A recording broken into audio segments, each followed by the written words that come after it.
하나님의 말씀은 신약성경 333페이지입니다. 신약성경 333페이지 데살로니가 전서 5장입니다. 19절부터 22절 짧기 때문에 우리 다 같이 한번 19절부터 22절까지 다 같이 한번 읽어보도록 하겠습니다. 데살로니가 전서 5장 19절에서 22절 다 같이 읽습니다. 성령을 소멸하지 말며 예언을 멸시하지 말고 범사에 헤아려 좋은 것을 취하고 악은 어떤 모양이라도 버리라. 아멘.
지난 주일은 성령 강림 주일이고 오늘은 주보에 있는 대로 삼위일체 주일입니다.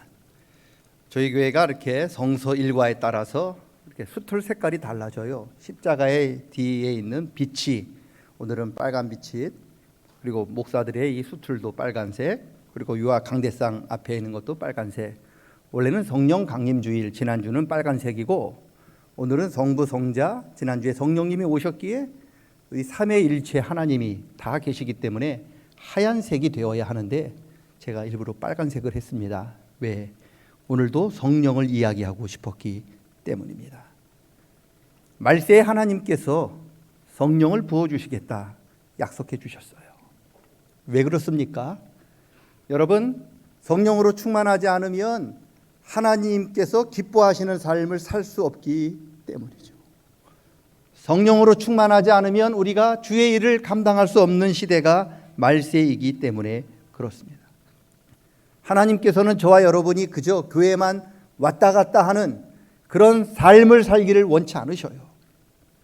하나님은 저와 여러분이 이 땅에서 하나님의 증인으로 살아가기를 원하시는데 어떻게 우리가 하나님의 증인으로 살 수 있느냐? 오직 성령으로 충만하셔야만 가능합니다. 성령이 임하시면 우리에게 권능이 나타나게 되고 권능이 우리에게 임하여야만 비로소 주님의 증인이 될 수 있기 때문에 그렇습니다. 그래서 성령 충만한 것이 우리 하나님을 가장 기쁘시게 해드리는 일입니다. 바라기는 저와 여러분 모두가 성령으로 충만하셔서 주님의 증인되는 복 있는 삶 살아갈 수 있기를 축원합니다. 지난주에 성령 충만하자고 충만 이렇게 위로 쌓아 올리는 충만을 말씀드렸는데 오늘은 반대로 성령을 밑으로 깎아내리는 소멸하지 말자라고 말씀을 드리려고 합니다. 성령 받아서 충만한 것도 중요하지만 여러분, 성령을 잘 유지하는 것 더 중요합니다. 성령 받아놓고 잘 유지하지 못해서 성령 하나님을 근심하게 하는 사람이 많아요. 성령 받아놓고 잘 유지하지 못해서 성령을 점점 깎아서 소멸시키는, 성령을 떠나게 하는 사람들도 많습니다. 바울 사도는 오늘 본문을 통해서 성령을 소멸하지 말아라 말씀하고 있어요. 성령을 소멸하지 말아라.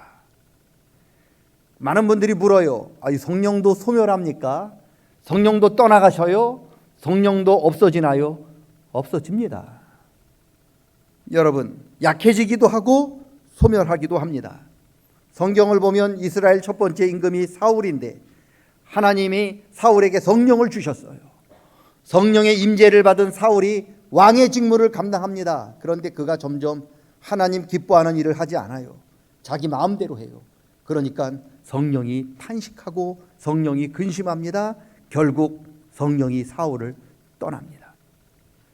성령이 사울을 떠나니까 어떤 일이 벌어집니까? 악한 영이 사울을 침범해요.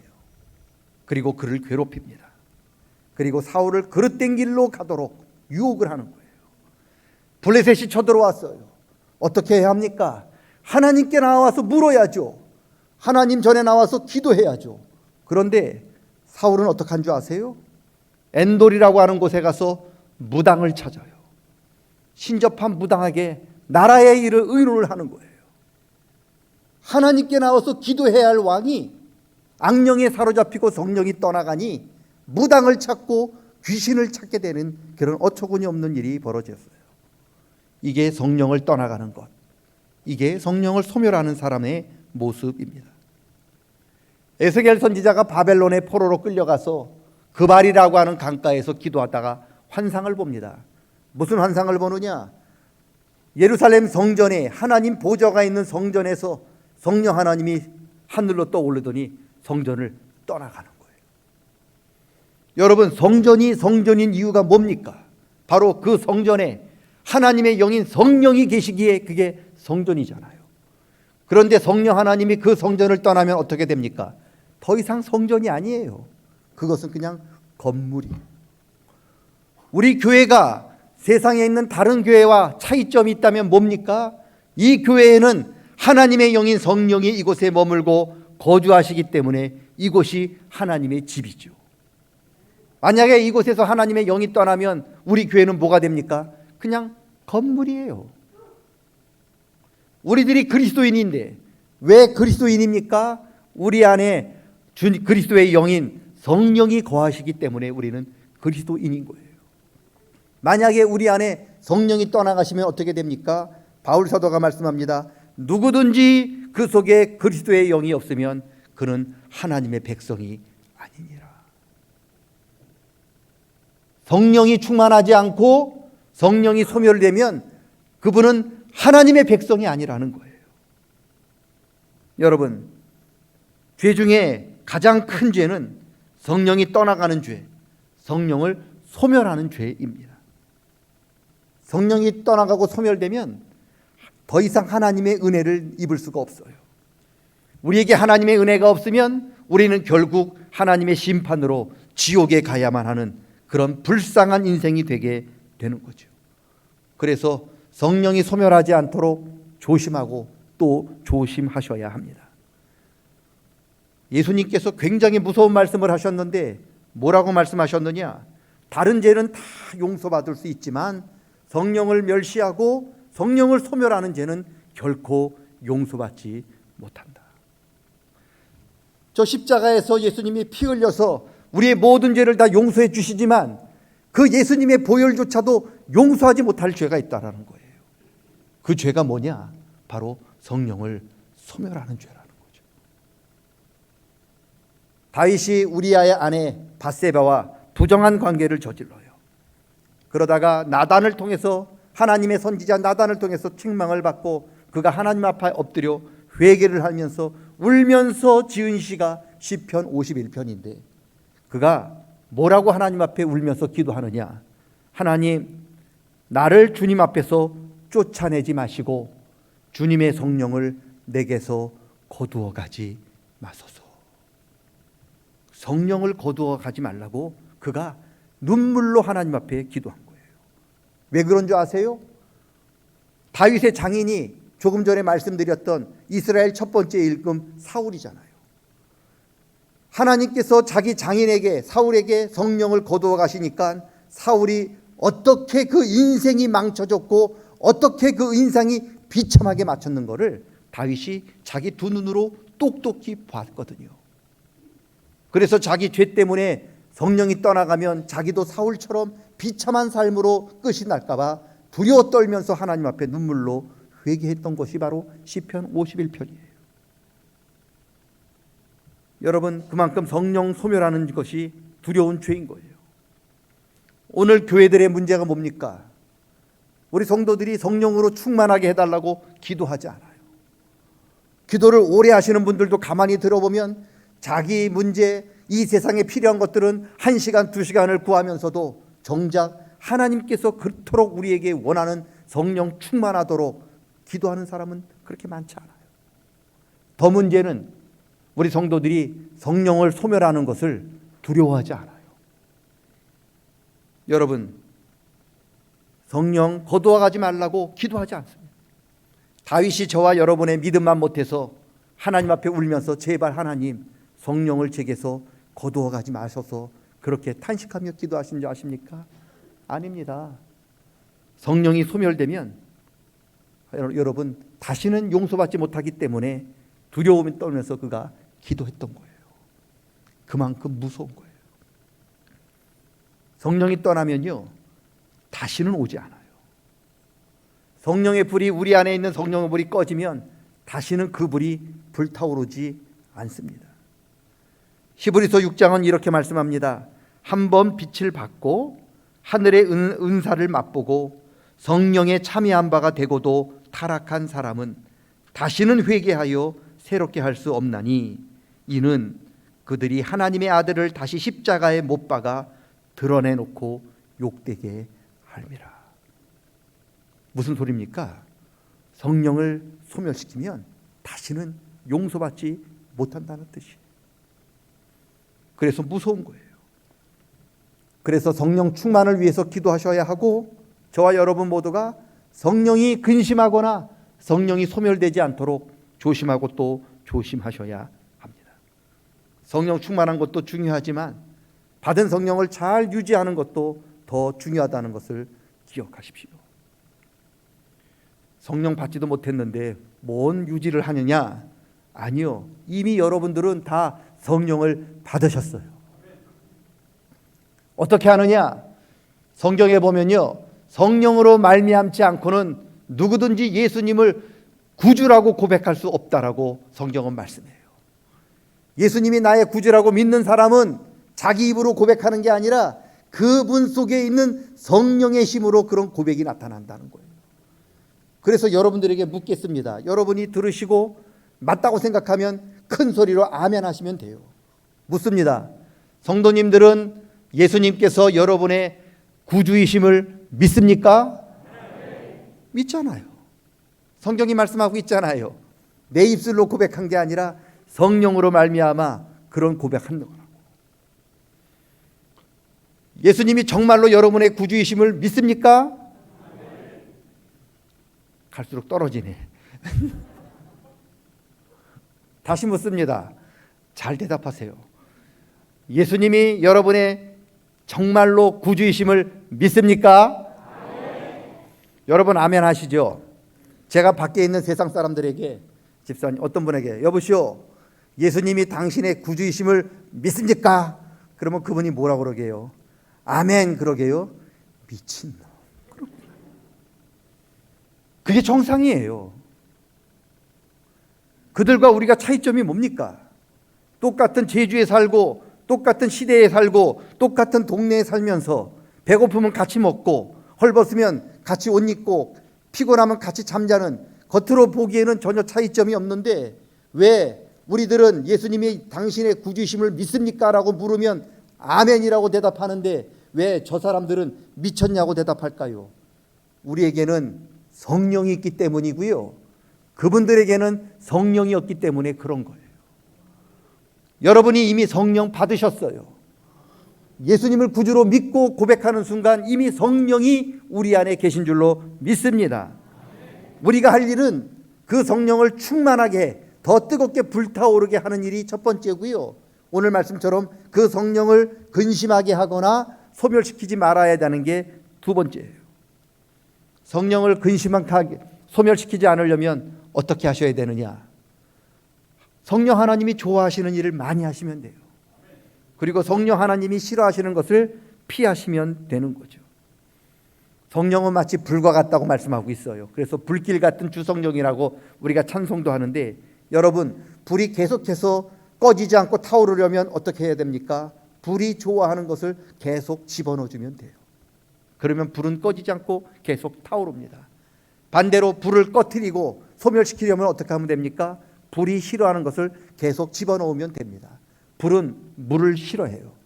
여러분 뜨겁게 타오르는 그 불에 찬물을 끼얹으면요, 불이 점점 꺼지고요, 나중에 계속해서 찬물을 끼얹으면 결국 꺼지게 되는 겁니다. 마찬가지로 우리 안에 있는 이 성령 하나님이 뜨겁게 충만하게 불타오르려면, 그리고 소멸시키지 않으려면 어떻게 하면 됩니까? 성령 하나님께서 좋아하시는 것을 하시면 됩니다. 그게 뭐냐? 20절에 있어요. 20절 다 같이 한번 읽어보겠습니다. 20절, 예언을 멸시하지 말고. 아멘. 예언은 미래에 일어날 일을 가리키는 게 아니고, 여기서 말하는 예언은 하나님의 말씀이에요. 여러분 성령이 가는 곳에는 항상 말씀이 따라가요. 동전의 양면이에요. 성령과 말씀은 떨어질 수 없어요. 예언자들에게 성령 충만하게 임했더니 그들이 제일 먼저 뭐를 했느냐? 하나님의 말씀을 선포했어요. 여러분 성령 받았다고 하면서도 말씀을 가까이 하지 않는 것은 가짜예요. 성령 받았다고 하면서도 말씀에서 멀어지는 것은 거짓입니다. 성령 받은 사람은 반드시 하나님 말씀을 사모하고 가까이 하게 되어 있습니다. 왜요? 성령이 말씀을 끌어들여요. 계속 끌어들이기 때문에 그렇습니다. 여러분 말씀 열심히 읽으셔야 해요. 그래야 내 안에 있는 성령이 꺼지지 않고 더 활활 불타오르게 될 줄로 믿습니다. 여러분 꼭 말씀을 가까이 하셔야 합니다. 성령을 소멸하지 않으려면 어떻게 해야 되느냐? 모든 것을 범사에 헤아려 좋은 것을 취해야 합니다. 헤아리다 라고 하는 말은요, 분별하다, 시험하다는 거예요. 여러분, 순금을 여러분 얻으려고 하면 어떻게 되느냐? 금을 뜨거운 용광로에 집어넣어서 녹인 다음에 불순물을 제거하면 순수한 금을 얻을 수 있다고 합니다. 바로 그게 헤아리다는 말이에요. 철저하게 실험해서 분별하라는 거예요. 철저히 실험하라는 거예요. 그저 몸에 좋다고 아무거나 여러분 취하면 안 된다는 거예요. 왜요? 이단 때문에 그래요. 여러분, 이단들이 저와 여러분을 무너뜨리려고 얼마나 유혹하는지 몰라요. 그럴듯한 말로 우리를 유혹합니다. 여러분, 눈에 보기에 좋은 대로 아무거나 먹으면 죽습니다. 귀에 들리는 대로 좋은 소리 따라가다 보면 반드시 망하게 됩니다. 그게 정말로 하나님이 원하시는 일인지 아닌지를 철저하게 시험하셔야 돼요. 분별하셔야 합니다. 그리고 그것이 정말로 하나님이 원하시는, 성령이 기뻐하시는 일이 있다면 어떻게 됩니까? 취하라 말씀하고 있어요. 취하라.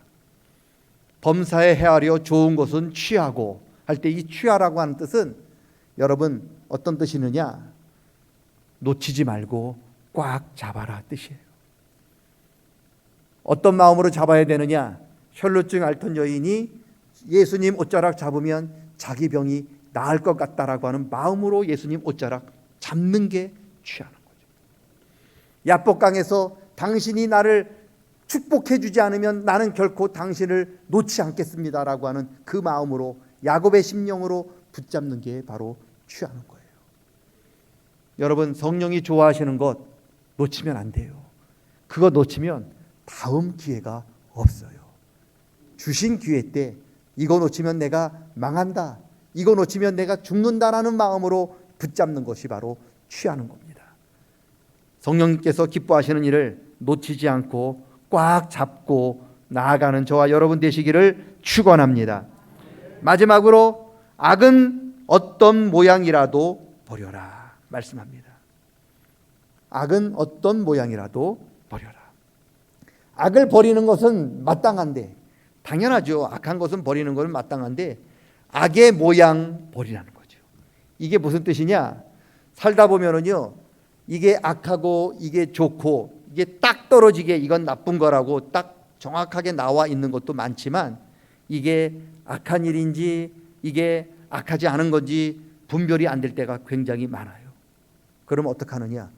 버리라는 거예요. 악을 버리라고 말씀하고 있지 않아요. 악은 어떤 모양이라도 버리래요. 여러분, 의심이 되면 다 버리라는 거예요. 조금의 의심이라도 있으면 먹지 말라는 거예요. 여러분, 물건 먹을 때, 어떤 걸 취할 때 여러분 확실하게 좋은 것만 먹지, 이게 자기 몸에 좋은지 안 좋은지, 독이 있는지 없는지 여러분 그런 의심 들고 먹는 사람 있나요? 없잖아요. 그것처럼 여러분, 성령이 기뻐하지 않는지 긴지 민감이다 할 때는 여러분 그거는 멀리 하는 게 맞습니다. 그래야 여러분이 안전합니다. 조금이라도 악한 일이라고 생각이 되면 절대로 개입하지 말고 가까이 하시지 마셔야 합니다. 이게 하나님이 기뻐하시는 일입니다. 말씀을 맺겠습니다. 죄 중에 가장 무서운 죄, 성령을 근심하게 하고 성령을 소멸시키는 죄입니다. 무슨 일이 있어도 성령을 소멸시키지 말고 계속 충만하게 유지할 수 있기를 축원합니다. 그러기 위해서는 하나님 말씀을 가까이 하셔야 돼요. 성령을 소멸시키지 않으려면 여러분 모든 일을 범사에 잘 분별하여서 하나님이 기뻐하시는 일은 놓치지 말고 반드시 꽉 잡아야 하고, 그게 하나님 기뻐하시는 일이 아니라고 생각되면, 아니 그렇게 확실하지 않더라도 그렇게 느낌이 오시면 그것은 과감하게 버릴 수 있어야 합니다. 그래야 저와 여러분이 하늘나라 갈 때까지 안전하게 하나님의 일꾼으로 쓰임 받을 줄로 믿습니다. 성령 충만함으로, 성령을 소멸하거나 근심하지 않고 오히려 성령 충만함으로 하나님의 귀한 일꾼이 되는 저와 여러분 다 되시기를 주님의 이름으로 간절히 축원합니다. 하나님 아버지, 성령을 소멸하지 말라고 하셨던 하나님 말씀을 다시 생각해 봅니다. 하나님 말씀을 늘 가까이 하게 도와주시고, 그리고 좋은 것은 반드시 놓치지 않고 꼭 붙잡게 도와주시고, 악은 어떤 모양이라도 조금이라도 가까이 하거나 하나님 취하지 않고 버리고 멀리하는 지혜와 은혜도 허락하여 주시옵소서.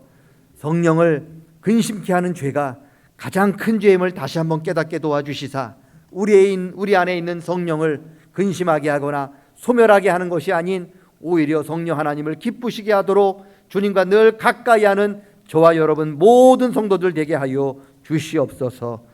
예수님의 이름으로 기도드리옵나이다. 아멘.